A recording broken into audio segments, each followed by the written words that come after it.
The US and UK have carried out airstrikes on Houthi targets in Yemen to deter attacks on ships passing through the Red Sea.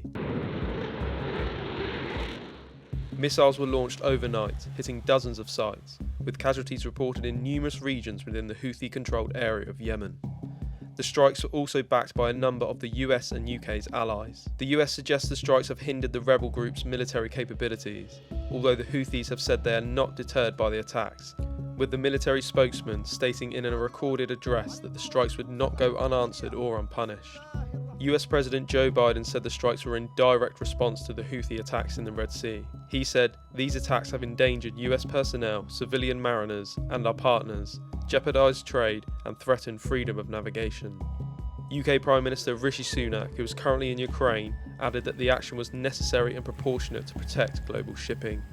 We'll continue to monitor the situation, but it's clear that this type of behaviour can't be met without a response. We need to send a strong signal that this breach of international law is wrong.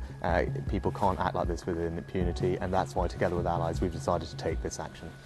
Well, look, our aim is very clear. It's to de-escalate tensions and to restore stability to the region.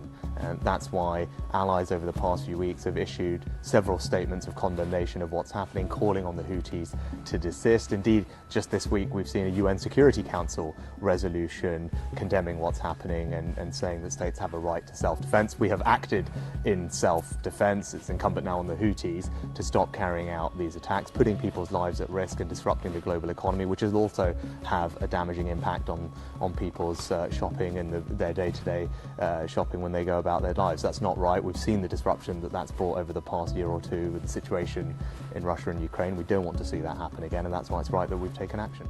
In November, Houthi forces illegally took control of an Israeli-linked cargo ship and took its 25 crew members hostage.